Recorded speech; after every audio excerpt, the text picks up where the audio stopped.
አሁን በዚህ ዘመን እንዳይሰበሩ እንጠነቀቅ ከሚገባቸው ብርቱ ድልድዮቻችን አንዱ ቤተሰብ ነው። ሁለተኛው ዛሬ እኔ ጥቂት ማቆያችሁ እና እነዚህን ሁለት ድልድዮች ሁለት ጥብቅ መስመሮች እንደ ዓይናችን ብሌን ልንጠብቃቸው ይገባል። እኔ ዛሬ በዚህ ርዕሰ ጉዳይ ሁለተኛውን ድልድይ አጠንክረን እንድናጸና ለማሳሰብ ርዕሱን መርጨዋለሁ። ይኸውላችሁ ዲያብሎስ አንድ ነገር ያውቃል። እረኛው የተመታ እንደሆነ መንጋው እንደሚበተን ጥንቅቅ አድርጎ ያውቃል ዲያብሎስ። ስለዚህ የውጊያ ትኩረቱን፣ የማጥቃት ስትራቴጂውን፣ የማሸነፍ ኃይሉን እያንዳንዳችን መንጎች ላይ ከማተኮር ይልቅ እረኛ መምታት ላይ ሊያተኩር ይችላል። ያ ማለት ምን ክፉ ቢሆን ምን ደካማ ቢሆን ምን ያ ቃል ብቻ አይደለም ሌላ ቃል እንኳን ተገብቶት መገሰጽ የሚገባው ቢሆን በሕዝብ አለቃ ላይ ክፉ ቃል አትናገር ብሏል ብሎ ይቅርታ ጠየቀ። ዛሬ ስንት ሰው ነው የሕዝብ አለቃ የሆኑትን ጳጳሳት ሲነቅፍ የሚታየው? ስንት ስድብ ይጎርፋል፣ ስንት መጠላላት ይዘንባል። እንዴ ከመሸፋፈን ይልቅ መገላለጥ በስቷል። በሽንቁራችን ከመቆምና ከመድፈን ይልቅ ቀዳዳውን ማስፋት ይዟል። በሽተኛ ቁስሎቹን ገልጦ እንደሚያሳይ አንተም ቁስልህን ገልጠህ አሳየው ይላል። ታዲያ እግዚአብሔር ከቤተ ክርስቲያኒቱ ጋር ተቆራርጧል ልትሉኝ ነው? እዚህ ነው ሊቁ ዮሐንስ አፈወርቅ እንዲህ ይላል፣ እውነትን የሚያስተምር ከሆነ ይላል ስለ ቃላቱ እንጂ ስለ ሕይወቱ በጥንቃቄ አትከታተሉ። በተለይ ምዕመናን እንዳትደክሙ፣ እንዳትሰናከሉ፣ እንዳትንቁ፣ እንዳትነቅፉ፣ ዋዛ ፈዛዛ እንዳይገባባችሁ፣ ጽድቅ እንዳትራቆቱ፣ ከመቅደሱ እንዳትርቁ፣ ከመስዋዕቱ እንዳትለዩ፣ ንስሐ አባት እንዳትቆራረጡ፣ ትውልዱን ከአባት የሚለይ ብርቱ ሥራ በፊታችን እንኳን ቢቆም ወገኖቼ መስቀሉ የክርስቶስ ቃሉ የሰማይ መስዋዕቱ የሱ መቅደሱ የባለቤቱ የት እንሄዳለን? እኛ በግነን ስለ እረኛው ለማወቅ ጉጓ እንሁን ወገኖቼ። ወንጌል በወንድም ላይ እንደማይፈረድ አልነገረንም? ወንድም ላይ የማይፈረድ ከሆነ በአባት ላይ ይፈረዳል። ወንድም የማይነቀፍ ከሆነ አባት ይነቀፋል። ወንድም የሚሸፈንለት ከሆነ አባት የማይበለጥ አይሸፈንለት ነው። እንደውም ሊቁ ቅዱስ ዮሐንስ አፈወርቅ እንዲህ ይላል፣ ካህንን ለመናቅ የሚማር ሰው እግዚአብሔርን ለመሳደብ በቅርብ መንገድ ላይ ነው ይላል። በተለይ በዚህ ዘመን ፍርድንና ወቀሳን ለፈጣሪ መስጠት ልመዱ እንጂ በማንም ላይ ቃል አታውጡ፣ አትፍረዱ። በምን እንደደከመ እንዴት እንደወደቀ እኛ በምን እናውቃለን? እሱ በተፈተነበት ብንፈተን ኖሮ አቅላችንን ስተን አደባባይ ላለመውጣታችን ምን ማስተዛዘኛ አለን? ይልቅ ወንድሜ ዛሬ ወደቀ ወዮ ነገ እኔ ወድቃለሁ ሊባል አይገባውምን? የማንም ሰው የአገልጋይ የሥነ ምግባር ጉድለት የሚያጎድለው ራሱ አገልጋዩን እንጂ ቤተ ክርስቲያንን አያጎድላት። እስመ ካህን ሕጹጸ ምግባር ከመማኅቶት ዘሰሙቱ ይላል መጽሐፋችን። የምግባር ጉድለት ያለበት ካህን እንደሚያበራ እንደሚነድ መብራት ነው፣ ጧፍ ነው ይላል። እሱ ይቀልጣል፣ መብራት መስጠቱ ግን ይቀጥላል ይላል መጽሐፋችን። የካህኑ ምግባር ሊያቋርጥ የሚችለው የራሱን ሕይወት ነው። ምስኪን ነው፣ እሱ ይነዳል። ታዲያ ለሚነደው ወንድምህ አልቅስለት፣ ራራለት፣ እዘንለት። ሰምቻለሁ በቅዳሴ ሊሰየም የተዘጋጀውን ካህን ሲያዩ በዛ በሞባይል ቻታቸው አባገሌ ነው ዛሬ የሚቀድሰው አባገሌ ነው ተባብለው ደግሞ ሌላ ቦታ ሊቆርቡ የሚንከራተቱ ምስኪኖች እንዳሉ ስንሰማ እንዴት ያሳዝናል። መኪናቸውን እያስነሱ ላጥ ላጥ እያሉ ይሄዳሉ። እኛ ምን ነግራቸዋለን? ጨክነው ያን ጊዜ ቢቆርቡ ኖሮ ማን ያውቃል መልአክ ያቆርብሻል ነበር እንላቸዋለን። ሆስፒታል ስትሄዱ ሐኪማችሁ ምን በሽታ እንዳለበት ሳትጠይቁ እንደምትመረመሩ እዚህም ሆስፒታል ስትመጡ ነገሩ እንዲያው ነው። ለምንድን ነው ግን እዚህ ኃጢአታችንን የምታዩት? ለምንድን ነው እዚህ ግን ቁስላችንን የምትመለከቱት? ለምንድን ነው እዚህ ግን ጠባሳችንን የምታዩት? ለምንድን ነው እዚህ ግን የምትጠቋቁት? ዝም ብላችሁ አትቀመጡ። ያኛው የሥጋ ሐኪም ነው፣ ይሄ እኮ የነፍስ ሐኪም። ያኛው ሆስፒታል የሥጋ ምርመራ ነው፣ ይሄ የሥጋም የነፍስም ነው። የእግዚአብሔር ቃል እንዲህ እንዳለ አልሰማችሁም? ደስ ያለው ማንም ቢኖር እርሱ ያመስግን፣ ማንም ቢኖር የቤተ ክርስቲያንን ቀሳውስት ይጥራ፣ በጌታም ስም ይጸልዩለት፣ ዘይትም ይቀቡት፣ ደዌውም ይድናል፣ ኃጢአትም ሰርቶ ከሆነ ይሰረይለታል ይላል። እዚህ ያለው ሐኪምህ የነፍስ የሥጋ ሐኪምህ እኮ ነው። ከፋርማሲው በፊት ይህንን መቅደስ አስቀድመው አትታከም እያልኩ አይደለም። የሚበልጠውን ሐኪም ግን ማሳወቅ ግዴታዬ ነው። እቺ ሐኪም ቤት ናት፣ ፍርድ ቤት አይደለችም። መዳናችን እዚች ቤተ ክርስቲያን በካህናት እጅ የሚሰጥ ነውና እግዚአብሔር በእነሱ አማካኝነት ምንም ነገር ካልሰራ ድህነት የለምና ይህን የምለው እኔ አይደለሁም፣ ሊቁ ዮሐንስ አፈወርቅ ነው። ታዲያ የብረትና የወርቅ ማኅተብ ያልከው ምንድን ነው ካላችሁኝ፣ ጎርጎርዮስ ዘእንዚናዙ የመሰለው ምሳሌ ነው። ሁለት ማኅተሞች አሉ፣ መርገጫዎች ማለት ነው። አንደኛው እጀታው የወርቅ ነው፣ ሁለተኛው እጀታው የብር ነው። ሁለቱም ግን ማኅተብ የሚያትሙት ተመሳሳይ መልክና ተመሳሳይ ጉዳይ ነው። ሁለቱም የወርቁም የብሩ የሚያስትሙት ተመሳሳይ ነው። ምን ማለት መሰላችሁ?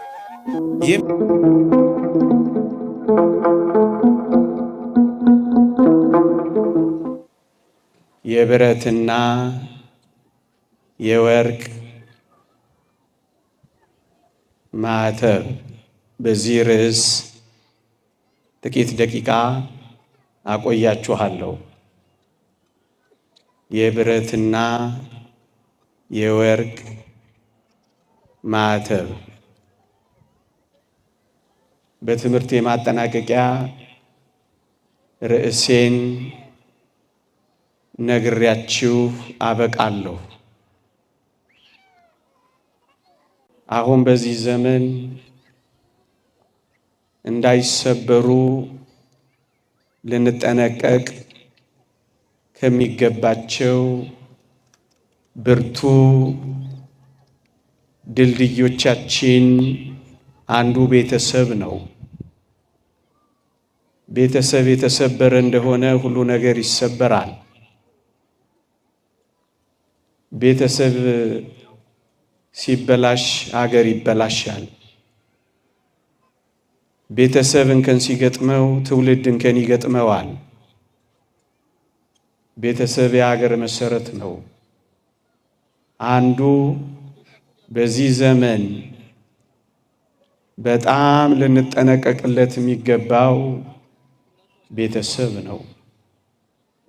ሁለተኛው ዛሬ እኔ ጥቂት ማቆያችሁ፣ ሁለተኛው እንደ ክርስቲያን ይልቁንም እንደ ኦርቶዶክሳውያን በጣም ልንጠነቀቅበት የሚገባው ሁለተኛው ድልድያችን ክህነት ነው። ይሄ ዘመን ምናልባት አንድ ድልድይ ሊሰብርብን እየከጀለ ያለ ይመስላል። እሱም ልጆች ከካህናት አባቶቻቸው ጋር፣ ካህናት አባቶች ከልጆቻቸው ጋር የሚገናኙበትን ጽኑ መንፈሳዊ መስመር እሱን ለመስበር የሚታገል ይመስላል እና እነዚህን ሁለት ድልድዮች፣ ሁለት ጥብቅ መስመሮች እንደ ዓይናችን ብሌን ልንጠብቃቸው ይገባል። እኔ ዛሬ በዚህ ርዕሰ ጉዳይ ሁለተኛውን ድልድይ አጠንክረን እንድናጸና ለማሳሰብ ርዕሱን መርጬዋለሁ። የብረትና የወርቅ ማኅተም። የተወደዳችሁ ኦርቶዶክሳውያን፣ ዲያብሎስ በዋናነት ዝናሩን የሚወረውረው፣ ትጥቁን የሚያራግፈው፣ ኃይሉን የሚያሳርፈው፣ ማጥቃት የሚፈልገው ማንን ይመስላችኋል? ይኸውላችሁ ዲያብሎስ አንድ ነገር ያውቃል። እረኛው የተመታ እንደሆነ መንጋው እንደሚበተን ጥንቅቅ አድርጎ ያውቃል ዲያብሎስ። ስለዚህ የውጊያ ትኩረቱን፣ የማጥቃት ስትራቴጂውን፣ የማሸነፍ ኃይሉን እያንዳንዳችን መንጎች ላይ ከማተኮር ይልቅ እረኛ መምታት ላይ ሊያተኩር ይችላል። ያ ማለት የሚመሩን ጳጳሳት ላይ፣ የሚመሩን ካህናት ላይ፣ የሚያስተምሩን መምህራን ላይ የበለጠ ትኩረቱን አድርጎ ውጊያ ሊከፍትባቸው ይችላል። የዚህ ዓላማ ምን ይመስላችኋል? መንጋውን ለመበተን እረኛውን መምታት ነው ቢሉ እዩ። መንጋው ከተመታ ራሱ ከደከመ ብዙ ሊያደክመው ይችላል። እረኛውን ከመታ ግን መንጋውን በአንድ ጊዜ መበተን ይችላል። ስለዚህ የዲያብሎስ ጥልቅ ትኩረት ወገኖቼ በዚህ ዘመን ልጆችን ከአባቶች መለየት አይመስላችሁም?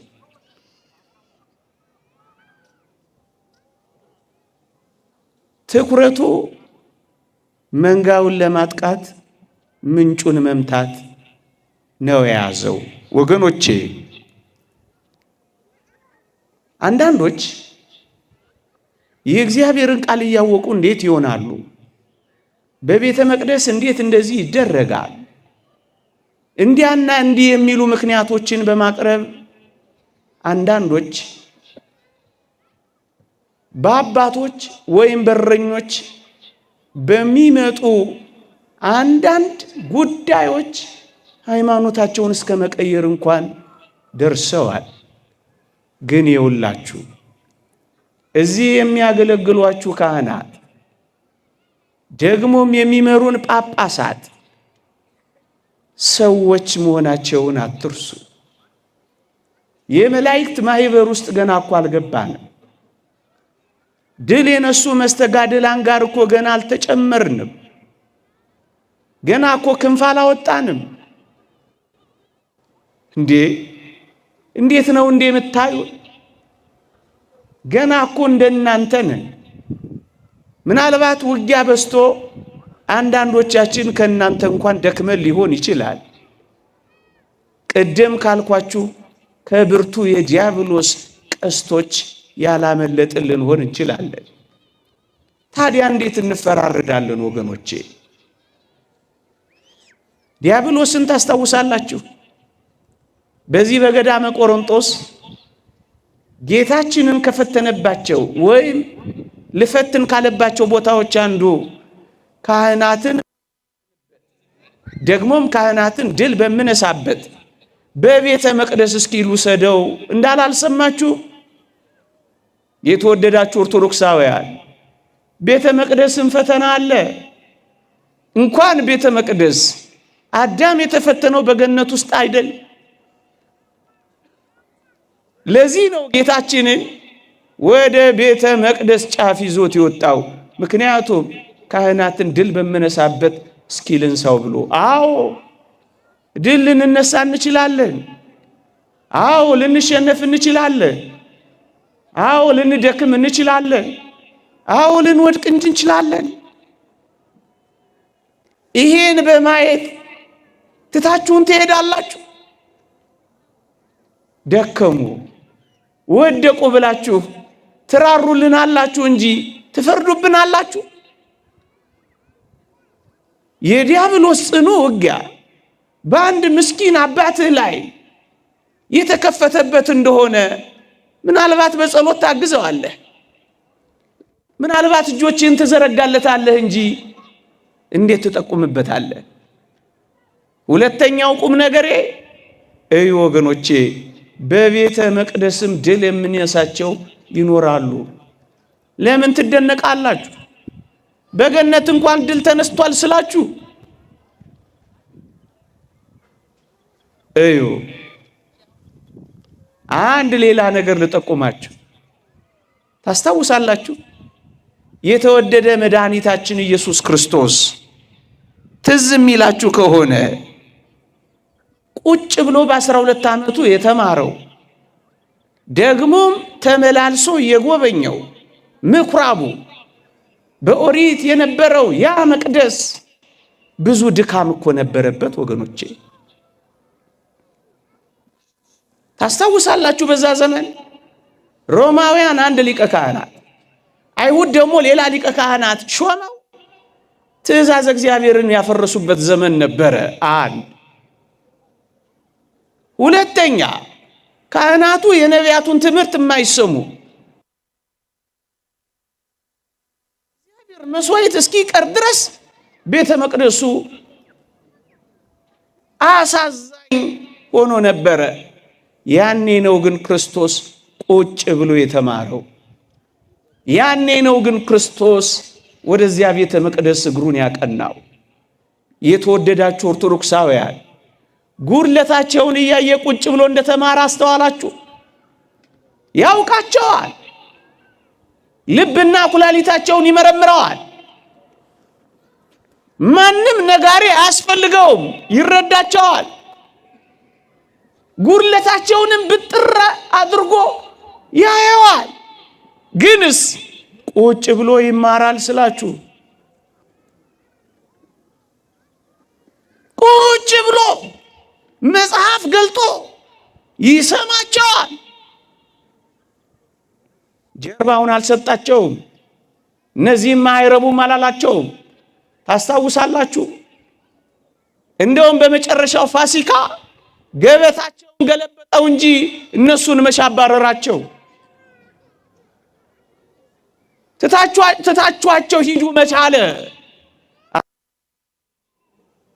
ከጌታችን በላይ ተቆርቋሪ እንሁን ብለው አንዳንዶች በዚህ ዘመን ሲቀማጠሉ ይገኙ ይሆን?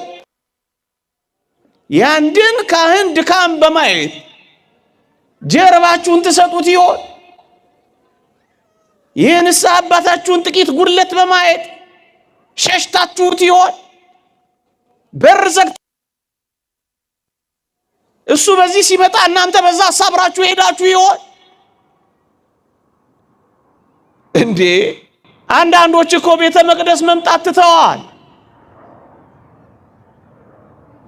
ጌታችን እንኳን ካደረገው በላይ እኛ ተቆርቋሪ እንሁን ብለው አንዳንዶችማ በአዲስ አበባ ያሉ አድባራትና ገዳማት እንዲህና እንዲህ አይነት ድካም ስላላቸው አንቆርብም እስከ ማለት የደረሱ ግብዞች እኮ በስተዋል እንዴ! ክርስቶስ እንኳን እንዲያ በጉድለት በተሞላችው በዚያች አገልግሎት ቁጭ ብሎ ከተማረ ማን አንተ ትተን የምትሄደው?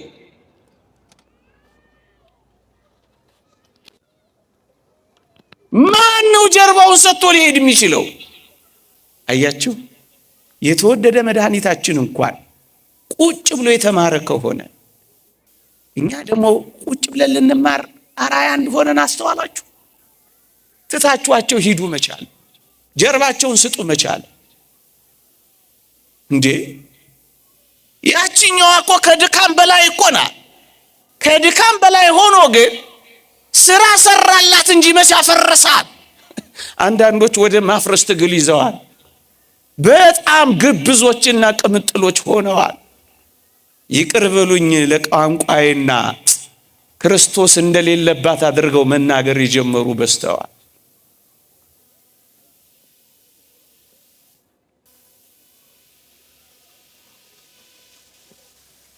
እስከ ዓለም ፍጻሜ ከእናንተ ጋር ነኝ ያለውን ቃል ክደዋል። ክርስቶስ ሳያውቅ ነው እንዴ እስከ ዓለም ፍጻሜ አልለያችሁም ያለው?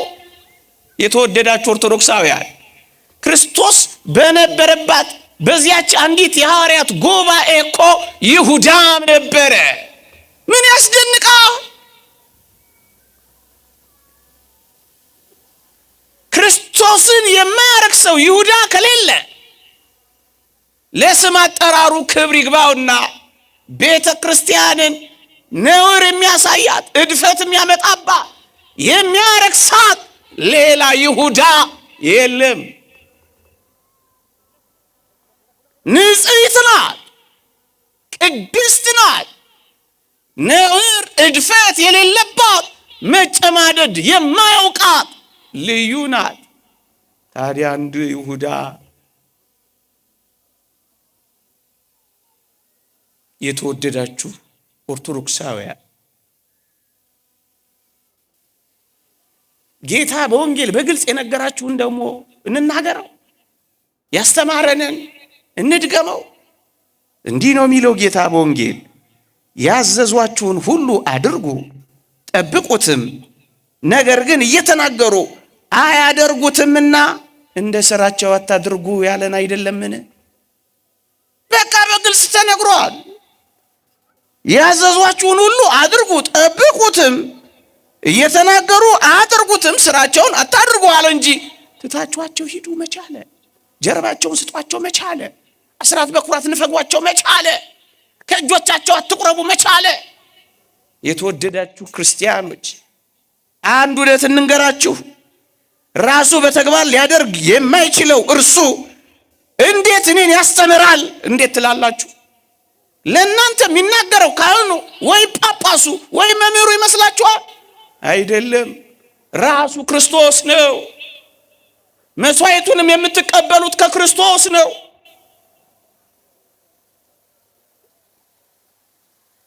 ታዲያ ማንን ነው ትታችሁት የምትሄዱት? ለማን ነው ጀርባችሁን የምትሰጡት? እኔ በመካከላችሁ እገኛለሁ ያልኩን ቃል ኪዳን እንዴት ነው የምትጥሱት?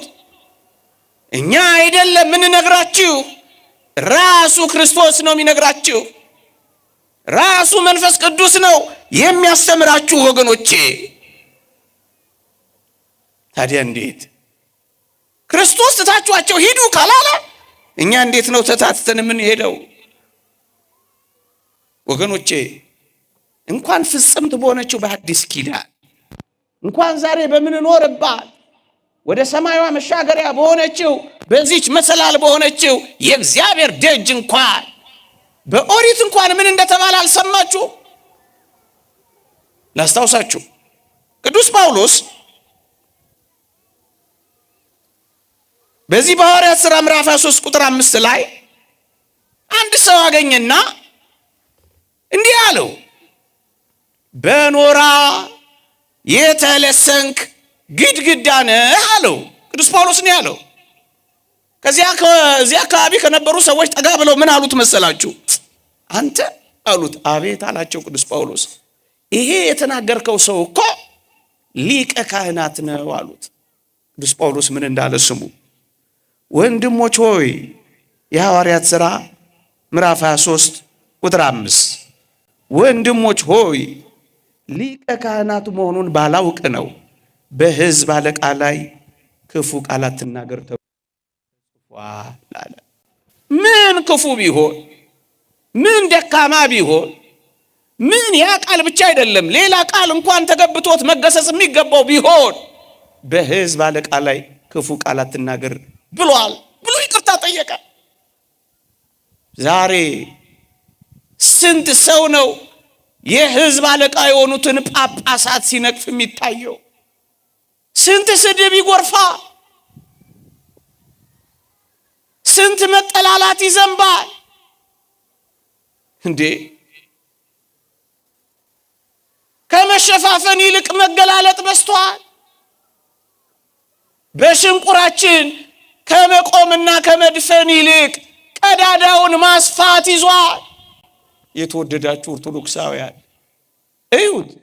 በኦሪት ለነበረች በዛች ደካማ አገልግሎት ለሚቆመው ሊቀ ካህናት እንኳን የሐዲስ ኪዳኑ ሐዋርያ ቅዱስ ጳውሎስ እንዴት እንደደነገጠ እዩት። ገርል ፈቱ ብላችሁ ካህናትን ከመንቀፍ ተከልከሉ አይደለም የሚለው መጽሐፋችን። አያችሁ ክርስቲያኖች፣ የክርስትና ጥንቅቅ ያለ ሕይወት እንኳን በካህናት እንኳን በጳጳሳት እንኳን በመምህራን ቀርቶ ክፉ ቃላትን፣ ደግ ያልሆኑ ትችቶችን፣ ነቀፌታዎችንና ጀርባ መስጠቶችን የተወደዳችሁ ክርስቲያኖች እንዴት የማይገባ ይመስላችኋል? ለዚህ ነው ቅዱስ ጳውሎስ ሊቀ ካህናት መሆኑን ባላውቅ ነው ያለው። ወገኖቼ ወንጌል በወንድም ላይ እንደማይፈረድ አልነገረችንም? በወንድም ላይ የማይፈረድ ከሆነ በአባት ላይ ይፈረዳል። ወንድም የማይነቀፍ ከሆነ አባት ይነቀፋል።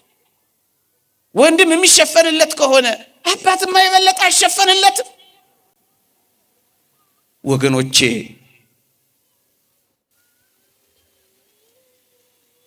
ይሄንን ድልድይ እንዳይሰበር እንንጠቀቅ እምላችሁ ይሄ ነው። እንደውም ሊቁ ቅዱስ ዮሐንስ አፈወርቅ እንዲህ ይላል፣ ካህንን ለመናቅ የሚማር ሰው እግዚአብሔርን ለመሳደብ በቅርብ መንገድ ላይ ነው ይላል። ብዙዎች እግዚአብሔርንና የእግዚአብሔርን ቤት ከመተዋቸው በፊት ካህናትን ይተው እንደነበር እናውቃለን። አያችሁ፣ ካህናትን የሚንቅ ሰው እግዚአብሔርን በመናቅ መንገድ ላይ በሂደት ላይ ነው ወገኖቼ። አንድ ሰው ደግሞ በመልካም አተያይ ካህኑን ቢያየው ወደ እግዚአብሔር የበለጠ ማየቱ አይደለምን? ለዚህ እኮ ነው መጽሐፋችን ነብይን በነብይ ስም የተቀበለ የነብዩን ዋጋ ይወስዳል የሚለው። አደራችሁን ወገኖቼ፣ በተለይ በዚህ ዘመን ፍርድንና ወቀሳን ለፈጣሪ መስጠት ልመዱ እንጂ በማንም ላይ ቃል አታውጡ፣ አትፍረዱ። በምን እንደደከመ እንዴት እንደወደቀ እኛ በምን እናውቃለን? እሱ በተፈተነበት ብንፈተን ኖሮ አቅላችንን ስተን አደባባይ ላለመውጣታችን ምን ማስተዛዘኛ አለን? ይልቅ ወንድሜ ዛሬ ወደቀ ወዮ ነገ እኔ ወድቃለሁ ሊባል አይገባውምን? ወገኖቼ ጥቂት ሐሳቦችን ነገሩን የበለጠ እንድናጎላው ጨመር አድርጌ ላቅርብላችሁ። አንዳንዶች እነዚህን ሐሳቦች ስንናገር አንድ ሐሳብ ሊመጣባቸው ይችላል። እሱን ነው አሁን ማንሳት የምፈልገው። እዩ፣ የካህኑ ስነ ምግባር፣ የካህኑ የህይወት ጉድለት ሊያቋርጥ የሚችለው በእግዚአብሔርና በራሱ በካህኑ መካከል እንጂ በእግዚአብሔርና በቤተ ክርስቲያን መካከል ያለው ግንኙነት ከቶም ቢሆን አይቋረጥም። ደግሞ አለው የማንም ሰው የአገልጋይ የስነ ምግባር ጉድለት የሚያጎድለው ራሱ አገልጋዩን እንጂ ቤተ ክርስቲያንን አያጎድላትም። እስመ ካህን ህጹጸ ምግባር ከመማህቶት ዘሰሙቱ ይላል መጽሐፋችን። የምግባር ጉድለት ያለበት ካህን እንደሚያበራ እንደሚነድ መብራት ነው፣ ጧፍ ነው ይላል። እሱ ይቀልጣል፣ መብራት መስጠቱ ግን ይቀጥላል ይላል መጽሐፋችን። ወገኖቼ ጸጋው አይቋረጥም። እግዚአብሔር በካህናት አማካኝነት ምስጢራትን ካልፈጸመ እሺ መዳናችን ወዴት አለ? ጸጋው ለዘላለም አይቋረጥም።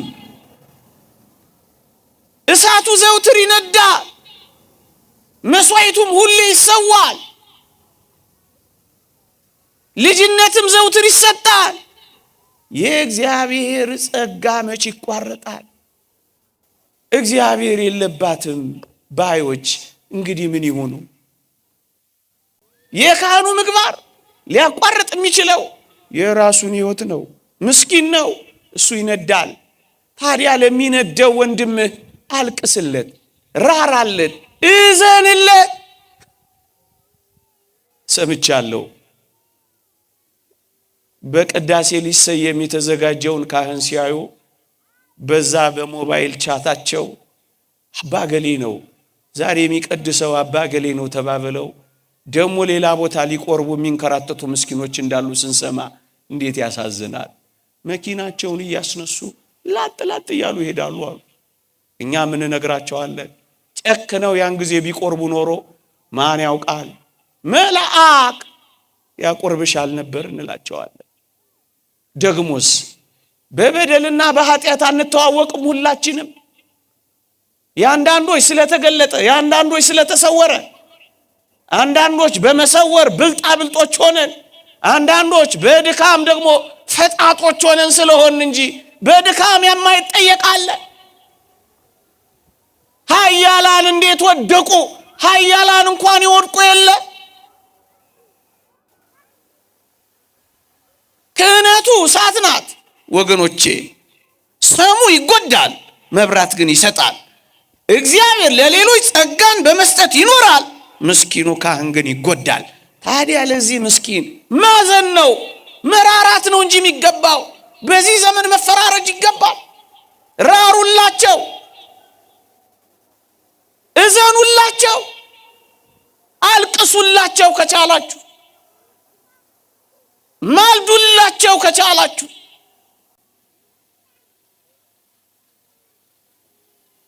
እንዴ እስኪ አንድ ጥያቄ ልጠይቃችሁ ወገኖቼ። ወደ ሐኪም ቤት ሄዳችሁ ቁስላችሁን የሚያክመው ሐኪም፣ የሚመረምራችሁ መድኃኒት የሚሰጣችሁ ሐኪም ጋር ሄዳችሁ ሐኪሙ ምን አይነት በሽታ እንዳለበት ጠይቃችሁ ነው እንዴ የምትታከሙት?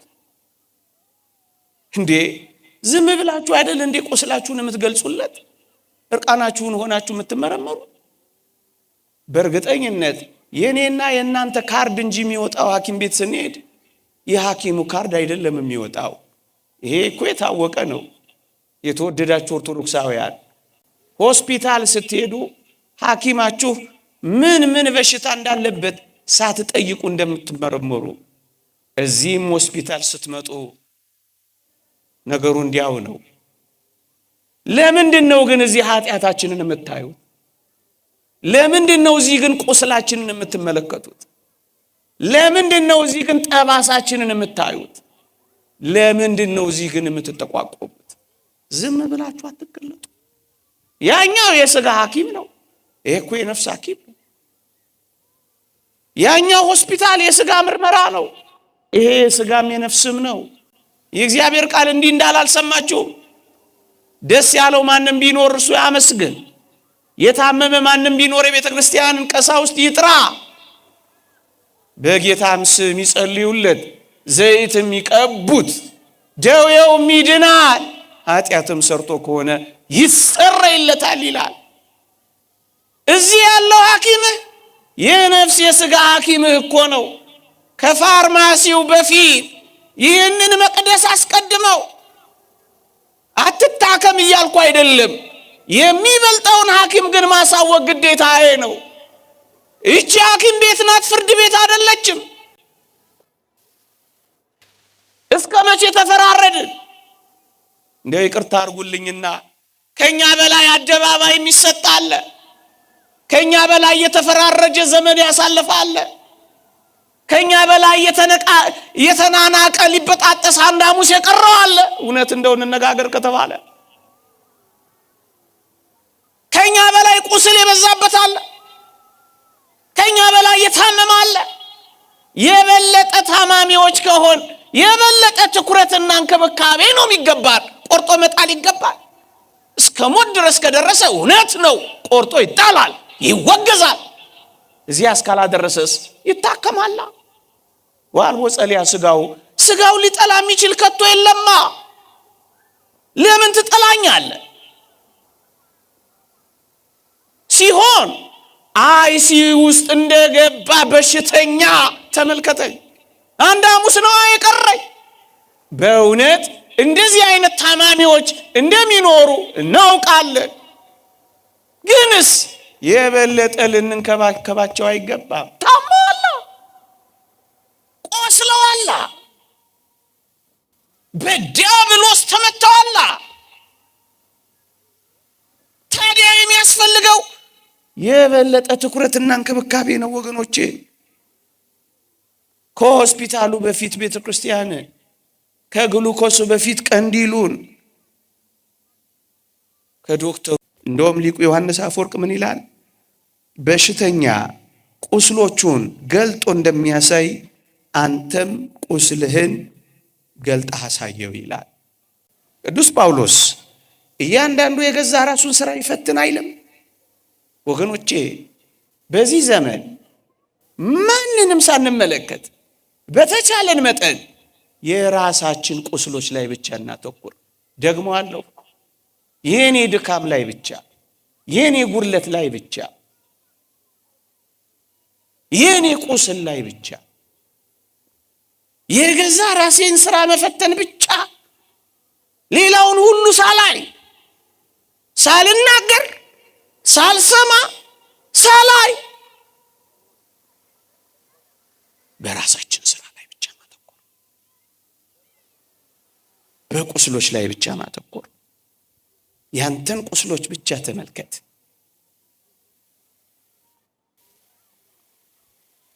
ይሄ ካልሆነ መወቃቀሳችን ይቀጥላል። ይሄ ካልሆነ መፈራረጃችን ይቀጥላል።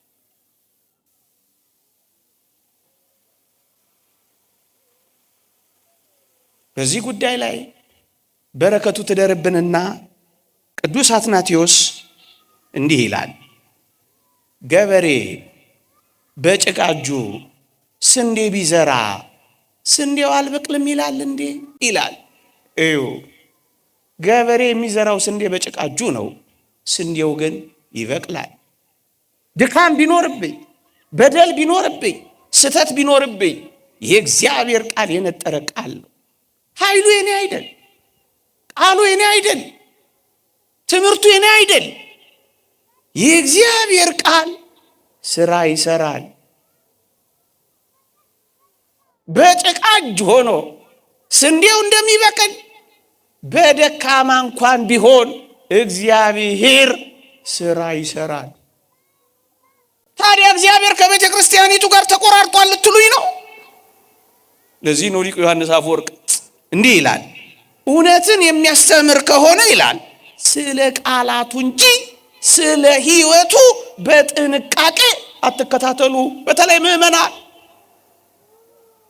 አትከታተሉ፣ እንዳትደክሙ፣ እንዳትሰናከሉ፣ እንዳትንቁ፣ እንዳትነቅፉ፣ ዋዛ ፈዛዛ እንዳይገባባችሁ፣ ከጽድቅ እንዳትራቆቱ፣ ከመቅደሱ እንዳትርቁ፣ ከመስዋዕቱ እንዳትለዩ፣ ከንስሐ አባት እንዳትቆራረጡ፣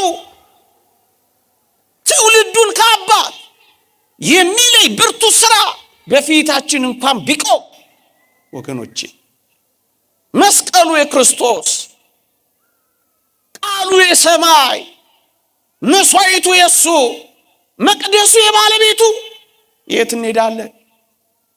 የት እንሄዳለን? እኛ በግነን ስለ እረኛው ለማወቅ ጉጓ እንሁን።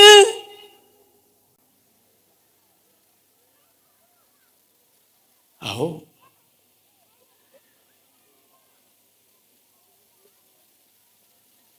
ምን እኛም ብቻ ትነግረናለህ? እነሱን አትነግረንም? አትነግራቸው? ቦታ አለ። ለሁሉም የሚነገርበት ቦታ አለው። ያለ ቦታው ተናግረን ሁሉንም አንሰብርም። ቦታ አለ። ለኛ የሚገባው ለኛ በግነን ስለ እረኛው ለማወቅ ጉጉ መሆን የለብንም ወገኖቼ። አንድ እውነት እንነጋገር። በቅዱሳት መጻሕፍት እግዚአብሔር የሚገባቸው ሰዎች ባይሆኑ እንኳን ስለ ሕዝቡ ድህነት ሲል በብዙ ነገር እግዚአብሔር ይሰራ እንደነበር አታውቁ? ላስታውሳችሁ፣ ታስታውሳላችሁ። እጅግ ክፉ በሆነው በለዓም እግዚአብሔር ሰርቷል። እጅግ ክፉ በሆነው በለዓም እግዚአብሔር የሰራ ከነበረ ጥቂት ደካማ ጉድለት ባላቸው አገልጋዮች ይሰራል እግዚአብሔር።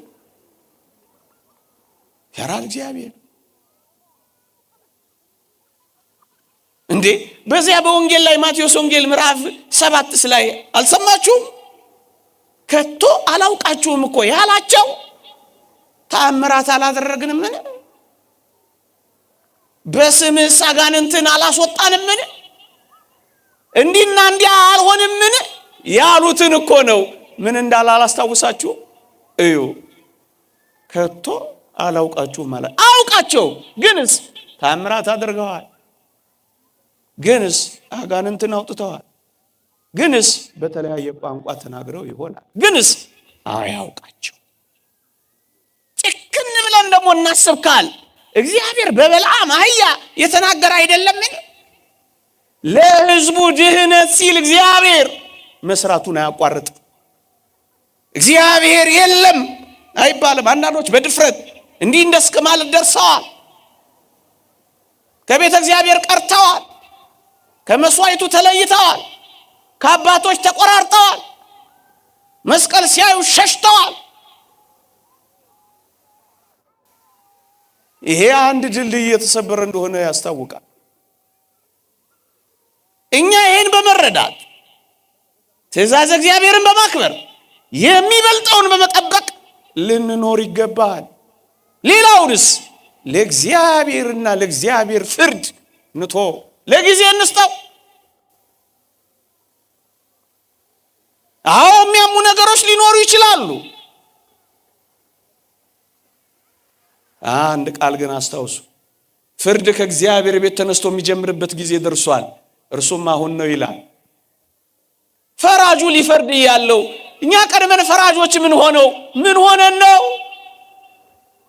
ጅራፉ ሲነሳ የለ። እነዚህን የተመለከተ አንድ ሌላ ከፍ ያለ ሐሳብ ደግሞ ላስታውሳችሁ። እዩ፣ ነቢዩ ዳዊት ሳኦል ቀንቶበት ምድረ በዳ ለምድረ በዳ ያሳድደው ነበረ ዳዊትን። በጣም የሚገርማችሁ ብዙ የዳዊት መዝሙራት የተደረሱት በምድረ በዳዎች መካከል ነበረ። ወገኖቼ ለእግዚአብሔር ሰዎች መንከራተቶች፣ ምድረ በዳዎች፣ ውሃ የሌለባቸው አሸዋ የሞሉ ስፍራዎች የምስጋና ሸለቆች ሆነው ነው የሚያልፉት። ወገኖቼ ምድረ በዳዎቻችን፣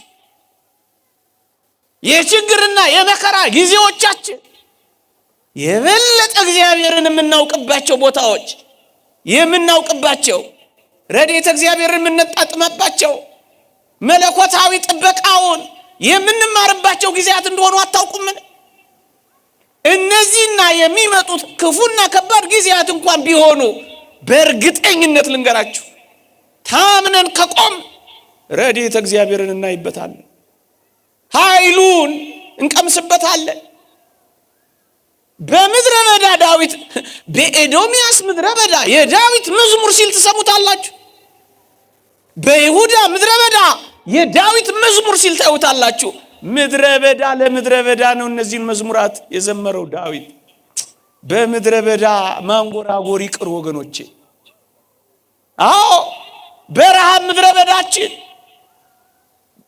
በችግር በረሃችን፣ በማጣት ሜዳችን፣ በደዌ ምንጣፋችን ከማጉረምረም ይልቅ መዘመራችን እነዛ የምድረ በዳ ዝማሬዎች ያስተምሩንምን? ዳዊት ምድረ በዳ ለምድረ በዳ ነው የተንከራተተው። በምድረ በዳ ግን ምን እንደሚል ታስታውሳላችሁ? እኔ በጣም ነው የሚደንቀኝ።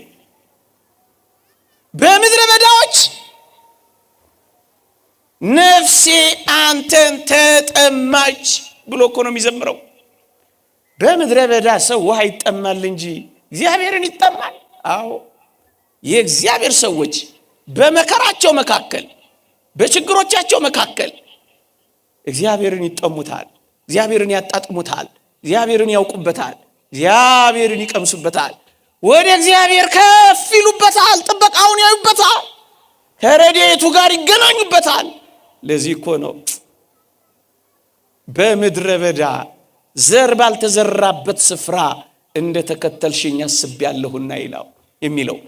በችግሮቻችሁ መካከል እግዚአብሔርን የምታስቡት በምድረ በዳዎቻችሁ እግዚአብሔር እንደምትከተሉት ያውቃል። እግዚአብሔር አስቤሻል እንዴ ዋላ ወደ ውሃ ምንጭ እንደሚናፍቅ አቤቱ ነፍሴ ወደ አለች እኮ የሚለው እንዲህ ባለ ህይወት ውስጥ እኮ እየኖረ ነው። እያባረሩት እየተንከራተታችሁ ዘምሩ። ስራ እያጣችሁ አመስግኑ። እየጎደለባችሁ በእግዚአብሔር ፊት እናንተ ሙሉ ሁኑ። እንደሱ ነው የሚሆነው ክርስቲያን። ከውጭ የሚመጣው አይሰብረውም። በውስጡ ያለው ደስታ፣ በውስጡ ያለው ናፍቆት የበለጠ ወደሱ እንዲናፍቅ ወደሱ እንዲሄድ ያደርገዋል። ምድረ በዳዎች እንደዚህ ነው የሚጠቀሙባቸው። እንደውም በዚህ በበረሃ አባቶች መጽሐፍ ምድረ በዳውን እንደ ቅድስተ ቅዱሳን አድርገው ጸሎታቸውንና እንባቸውን እንደ መስዋዕት አድርገው ያቀርቡት ነበር ይላል። ምድረ በዳው መሰዊያቸው ነው። ደሃ የሆነች ጎጆ መሰዊያ ትሁን አንተ። ምስጋና መሰዊያ፣ መዝሙር መዘመሪያ፣ ጸሎት መጸለያ ትሁንልህ። እንደሱ ነው ያለፉት እኮ። የፍጥሞ ደሴት እስሩን ቅዱስ ዮሐንስ ራእዩን አላያችሁ? ተግዞ ነበር እኮ እሱ ሰማይ የተከፈተለት። እንዲያ ነው ነገሩ። ይህን ራእይ የጻፈው የታሰረ ሰው ነው። ሰማያት የገባው ከምድር የተገለለ ደሴት ውስጥ የተገፋ ምስኪን ሰው ነው ሰማይ የደረሰው። መገፋት ማብቂያ ለምን ታረገዋለህ? ይልቅ እንደ ቅዱስ ዮሐንስ ወንድሞቼ ይሰብካሉ፣ ከሀገር ሀገር ይሄዳሉ። ምን ነው እኔ ሳልሰብክ አለ። ወደ ሰማይ ላከዋ። ቃል ሥጋ ሆነ ብሎ አስደናቂ ባህር ውስጥ ከተተዋ። መላእክት መጥተው ከሱ የሚማሩ አደረገዋ። ይቺ ቤተ ክርስቲያን የመላእክት ትምህርት ቤት እኮ ናት። አይማሯ፣ አይምጧ። ይቅርታ ለድፍረቴና ለቋንቋዬ እንዳይመጡ ከመፈለግ አይደለም። መላእክት ይማሩባታል፣ ዘለስ አድርገው ይሰሙባታል። አስደናቂ ህይወት ውስጥ ነን ያለ ነው። አልገባንም ብዙዎቻችን፣ እውነት ለመናገር እኔን ጨምሮ። ዳዊት ነው ብቻ እዚህ ውስጥ የከተተኝ። ምድረ በዳ ለምድረ በዳ ሳኦል አንድ ጊዜ አንከራተተው። ምን እንደሆነ ታውቃላችሁ? አንድ ዋሻ ውስጥ አሳዳጅና ተሳዳጅ ተገናኙ። ምን ታረው ይሆን? አሳዳጅና ተሳዳጅ ስትገናኙ ጥርስ እየተናከሳችሁ ታልፋላችሁ። መርዝ እየቀመማችሁ፣ ድግምት እየደገማችሁ፣ ሪሚጦ እየጣላችሁ፣ ጸጉር እየቆረጣችሁ ስንቱን አደረጋችሁት። እግዚኦ! እግዚአብሔር የማይመስላቸው ኑሮ ዛሬ ብቻ እንደሆነ የሚቆጥሩ አቤት ወዮ! የዚህን ዓለም ደስታና ገንዘብ ይወስዳሉ፣ ከዘላለሙ ግን ይባረራሉ። እንዲያ ነው ነገሩ። እነዚህን ቃላት ስናገር በዓይኖቼ የሚያልፉ ሰዎች አሉ፣ በዚህ ዓለም የተገፉ አሉ። የተወደዳችሁ ኦርቶዶክሳውያን፣ አሳዳጅና ተሳዳጅ እዛ ሸለቆ ውስጥ ተገናኙ፣ እዛ ዋሻ ውስጥ ተገናኙ። ከዚያ ምን እንደሆነ ታውቃላችሁ? የዳዊት ጋሻ ጃግሬዎች ተነሱላችሁና ምን አሉ መሰላችሁ? በጣም ይደንቅ ቃል ተናገሩ። ዳዊት ይሄው አሳዳጅ ሳኦል አፍንጫ ስር አይደል? ግደለው ብለው ምክረ ሐሳብ ፕሮፖዛል አቀረቡ። የግድያ እውነት ነው። ደግሞ የቀረበው ምክንያት በጣም አሳማኝ ነው። ምን የሚል በጣም ይገርማችኋል። ጠላቱ ነው ያሳድደዋል። አንድ ሳኦል ጠላቱ ነው ያሳድደዋል። አንድ ሁለተኛስ እግዚአብሔር ንቆታል ሳኦልን። እግዚአብሔር ከናቀውማ እኔ ብንቀው ምን ያስገርማል ሊያስብል የሚችል ነው። ሁለት ሶስተኛውስ ክፉ መንፈስ ሳኦልን ያሰቃየዋል። አራተኛውስ እጁ ላይ ወድቆለታል ባስተማማኝ እግዚአብሔር ቢጥለው ነው እንጂ ይሄ ሁሉ ገጠመኝ እንዴት ይሆናል ብሎ ሊያስብ ይችላል ዳዊት። ከዚህ ሁሉ በላይ ደግሞ ውትወታቸው ምን የሚል ግደለው የሚል አቤት! እንዲህ ያሉ የጋሻ ጃግሬዎችን ውትወታ ማይሰማ ሰው እንዴት የታደለ ነው። ዝፈን፣ ጨፍር፣ ምን ኩርምት ጭርምት ያረግሻል ፈታ በይ የሚሉ የዚህ ዓለም ውትወታዎችን የማትሰሙ የክርስቶስ ወጣቶች አቤት ታደላችሁ።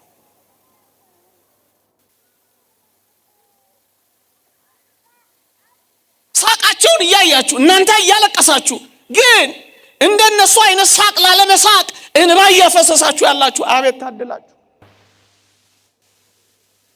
በእነዚህ ውትወታ መካከል በጽናት የተቸነከራችሁ፣ ከክርስቶስ ጋር የተቸነከራችሁ፣ ከቁስሉ ጋር የታመማችሁ አቤት ታደላችሁ። ለዚህች ዓለም ሞቻለሁ ያላችሁ አቤት ታድላችሁ። ውትወታዋን የማትሰሙ ለመዓዛዋ የማትደግፉ ለማማለሏ የማታዘነብሉ አቤት ታድላችሁ። ወተወቱት ግደል እያሉት። ዳዊት ግን ምን አለ መሰላችሁ? በጣም የሚደንቅ ቃል ተናገረ። ምን አለ ዳዊት? እንዲህ አለ። ምን አለ መሰላችሁ? እጄን እግዚአብሔር በቀባው ላይ ምን አልልም አላነሳም። ውትወታዎቻቸውን ተመልከቱት። ይሄ በዚህ ዘመን እንዳለ ወጣቶች እትት ነው የምትሉት እንደዚህ እንደሚሰብኳቸው አቤት እንዴት ሰብራችሁ ታልፉት ይሆን? ስንቱን ጫት ቤት አለፋችሁት ይሆን? ስንቱን አመዝራን ዘለላችሁት ይሆን? ታድላችሁ። ይሄኔ ስንት ፑል ቤቱን ተሻግራችሁ መጣችሁ ይሆን? ስንት ጫት ቤቱን አልፋችሁት ይሆን? ስንት ቢራ ቤቱን ተሻግራችሁት ይሆን? እዩት ውትወታቸው እንዴትና አላነሳም እጄን አልገለውም። ጽዋው ሲሞላ እግዚአብሔር ይንቀው የለ? እመኑኝ ማንም ይሁን ማን እግዚአብሔር ሲንቀው ይፈነግለው የለ? እግዚአብሔር በትር ሲያነሳ ማን ፊቱ ይቆም የለ? ንጉሥ ይሁን ጳጳስ እግዚአብሔር ሲነሳ ይነሳ የለ? እኔ አልነካውም አለ።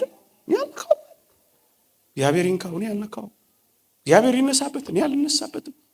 እግዚአብሔር እጁን ይጫንበት፣ እኔ አልጭንበትም። እግዚአብሔር ይቅጣው፣ እኔ አልቀጣው። እግዚአብሔር ይውላችሁ በዳዊት ልብ ያለው የእግዚአብሔር ቃል ነው። የጋሻ ጃግሬዎቹ ውትወታ በዳዊት ፊት የተናቀ ነው። በልቡ የተተከለው የእግዚአብሔር ቃል በልባችን የእግዚአብሔር ቃል ከተተከለ የቱንም አይነት የዓለም ውትወታ ንቀን ረግጠን ልናልፍ እንደምንችል አያችሁ። ይሄ ምን ያሳያል? ከመንግስት የምትበልጥ ክህነት አለች ወገኖች። በአባቶቻችን ትምህርት ለመንግስትነት ዳዊት እንዲህ ካለ ለክህነትማ እንዴት ያለ ትልቅ ክብር ይገባ የሆነ ወገኖቼ። ከመንግስትነት ክህነት አይበልጥም? ይበልጣል። ለዚህኛው እንዲህ ያለ ክብር ካደረገለት፣ እንዲህ አይነት ጥበቃ ካደረገለት፣ እጄን አላነሳም ካለ እንዲህ ላለው ሰማያዊ ሹመት አፋችን ስም እግዚአብሔር ከኛ የሚጠበቀው በጸጥታ ማልቀስ ብቻ ከቻለ፣ ከኛ የሚጠበቀው እጆቻችንን ዘርግተን መጮህ ብቻ። የተወደዳችሁ ኦርቶዶክሳውያን አንድ አስደናቂ ምርጥ ታሪክ ላስታውሳችሁ። አርዮሳውያን መቅደሱን ሞልተውት ነበር። በዚያ ሰው የለም በሚባልበት ዘመን ዓለሙ ሁሉ አርዮሳዊ እስኪመስል ድረስ መቅደሱን ተቆጣጥረውት ነበር። በጭብጨባና በጩኸት መድረኩን ሞልተውት ነበር። እውነተኞች ተባረው ውሸተኞች መቅደሱን ሞልተውት ነበር። አትናቴዎስ ብቻ እስኪመስል ድረስ ተትቶ ነበር። አንዴ ሲጋዝ አንዴ ሲመለስ የተንከራተተ ነበር። ወገኖቼ በምድር ላይ ንጹሃንና ቅዱሳን ይንከራተታሉ፣ በሰማያት ግን ያርፋሉ። ወገኖቼ የመጀመሪያው ሰው የተገደለው እኮ አቤል ነው። ምን በደል ነበረበት? ምን ግፍ ነበረበት? ምን በድለን ነው? ምን በድሎ ነው እሱ?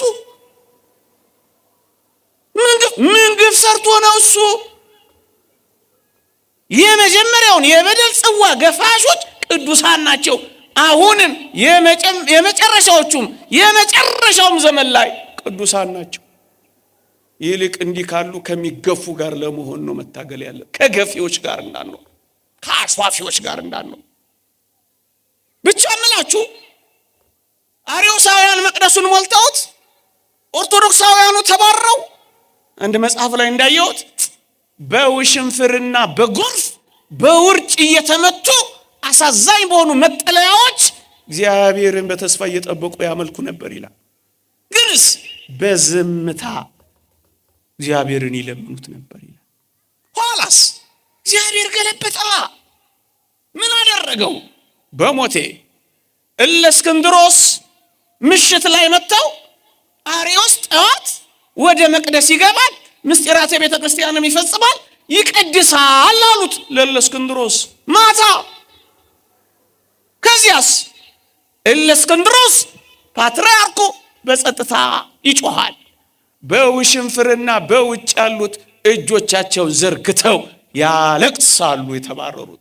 ከዚያስ ቅዱስ አትናቴዎስ እንደተናገረው አርዮስ ምስጢራተ ቤተ ክርስቲያንን ሳይፈጽም የማለዳዋን ብርሃንም ሳያይ ሊቀመጥበት የሚፈልግበትን መቅደስ ውስጥ ሳይሰየም ሞተ።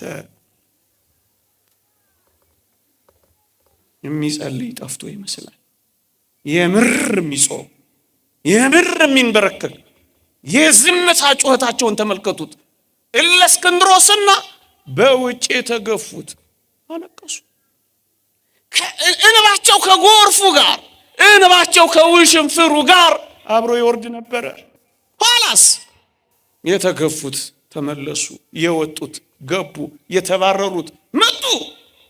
ነገሩ ተገለበጠ። እግዚአብሔር በአንድ ጀንበር ይህን ያደርግ የለም። አታምኑትም? እግዚአብሔር የሚነቅለውን ይነቅላል፣ የሚተክለውን ይተክላል። እግዚአብሔር ግን እኛ ሰዎች እንሆን በዚህ ዘመን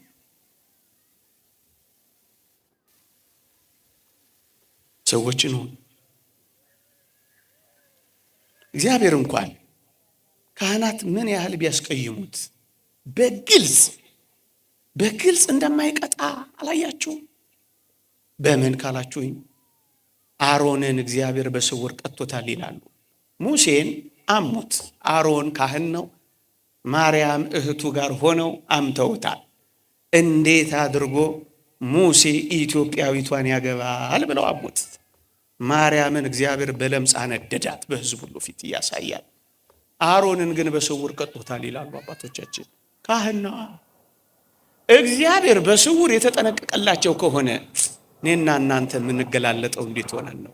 ቢያንስ አንደበታችን የርኅራኄ ቃላትን እያወጣ ሳንፈራረጅ ጥንክር ሳንል ብንችል እየተጸለየ እንጂ በስውር የተወደደ መድኃኒታችን ኢየሱስ ክርስቶስ ሐዋርያትን አጋንንትን ሊያወጡ አቅቷቸው እኛ ልናወጣው አልቻልነው ብለው ወደ ጌታችን አመጡ። እንዲህ ያለው ከጾምና ከጸሎት በቀር አይወጣም አለና አውጥቶ መፍትሄ ከሰጠ ሕዝቡን ካሰናበተ በኋላ እናንተ እምነት የጎደላችሁ ብሎ ገሰጻቸው። ሕዝቡን ካሰናበተ በኋላ ለዚህ ነው በሕዝብ ፊት የማይነገር ለካህናት የሚነገር ነገር ይኖረናል።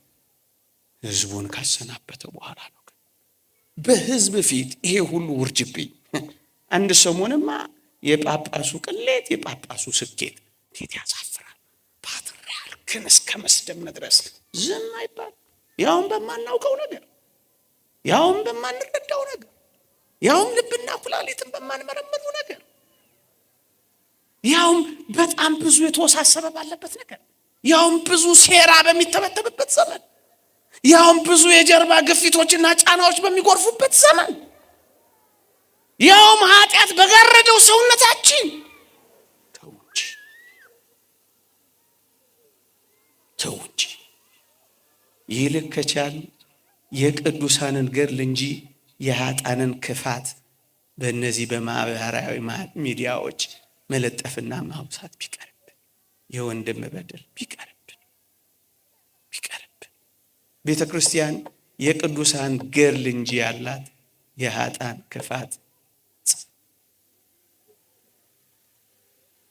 አንድ እዚህ የግብፅ ቤተ ክርስቲያን ይመስለኛል አንድ አባት እንዲህ ብለዋል የሚል ነገር አንብቤ ያለው። ምን አሉት? ትንሽ በስነ ምግባር ጎደል ስላሉ ሰዎች ሲጠይቃቸው ይመስለኛል። ምን አሉት ይላል፣ ቤተ ክርስቲያን ውስጥ የሚሰራው ሁለት አይነት መንፈስ ነው። አንዱ የእግዚአብሔር መንፈስ ሲሆን ሁለተኛው የሰይጣንን መንፈስ ይተናኮላታል። ሊኖር ይችላል። እንዲህ አይነት መንፈስ የሚያስፈጽሙ ሊኖሩ ይችላሉ። በእንዲህ አይነት መንፈስ ሊመሩ የሚችሉ ይኖራሉ። እና ምን አሉት እሳቸው? እኛ አሉት እግዚአብሔር የሰራውን እንጂ ሰይጣን የሰራውን አንናገርም፣ አንጽፍም። አሉት የሚል ታሪክ አንብቤያለሁ። ወገኖቼ እኛ እግዚአብሔር የሰራልን እግዚአብሔር ያደረገልን ክፋት ይኖራል። አዎ ይኖራል። በደንብ ተቀሽቦ ሊኖር ይችላል። የተቀሸበ ሰይጣንነት ሊኖር ይችላል በዚህ ዘመን። ግድ የላችሁ እኛ ትኩረታችን በራሳችን ድካም ላይ፣ እኛ ትኩረታችን በራሳችን ጉድለት ላይ እንሆን። ይሄንን በአባቶችና በልጆች መካከል ያለውን የሚሰበር ድልድይ ከቶም ቢሆን እንዲሰበር እንዳንፈቅድ። መዳናችን እዚች ቤተ ክርስቲያን በካህናት እጅ የሚሰጥ ነውና እግዚአብሔር በእነሱ አማካኝነት ምንም ነገር ካልሰራ ድህነት የለምና። ይህን የምለውን ያደለው ሊቁ ዮሐንስ አፈወርቅ ነው። ታዲያ የብረትና የወርቅ ማዕተብ ያልከው ምንድን ነው ካላችሁኝ፣ ጎርጎርዮስ ዘእንዚናዙ የመሰለው ምሳሌ ነው። ሁለት ማህተሞች አሉ፣ መርገጫዎች ማለት ነው። አንደኛው እጀታው የወርቅ ነው፣ ሁለተኛው እጀታው የብር ነው። ሁለቱም ግን ማህተብ የሚያትሙት ተመሳሳይ መልክና ተመሳሳይ ጉዳይ ነው። ሁለቱም የወርቁም የብሩ የሚያስትሙት ተመሳሳይ ነው። ምን ማለት መሰላችሁ? የሚያትሙት የእግዚአብሔርን መልክ ነው፣ መልካ እግዚአብሔርን ነው። የሚሰጡት የእግዚአብሔር ልጅ ስጋና ደም ነው። የምንዋሃደው እሱን ነው። እጀታው ግን ወይ የወርቅ እጀታው ግን ወይ የብር ሊሆን ይችላል። ማህተሙ ግን አይቀየርም። መስዋዕቱ ያው ነው። ቤተ ክርስቲያን ያው ናት። መሪዋ መንፈስ ቅዱስ ነው። ኃይሏ እግዚአብሔር ነው። ጉልበቷ ጸጋዋ ነው። ሕይወቷ ንጽህናዋ ነው። እጀታው ግን ሊለያይ ይችላል። ወይ የብረት ወይ የወርቅ ሊሆን ይችላል። መልኩ ግን የእግዚአብሔር ነው። ይቆየን። የእግዚአብሔር ቸርነት፣ የእመቤታችን አማላጅነት፣ የቅዱሳን በረከት ረድኤት አይለየን። ይሄ ድልድይ እንዳይሰበር እግዚአብሔር በረድኤት ይጠብቅልን። ተነጋግሮ አለመግባባትን፣ በውስጣችን አንዳችን ከአንዳችን አለመራራትን እግዚአብሔር ከኛ ያርቅልን። ልቦና ለሁላችንም ይስጠን። አሜን።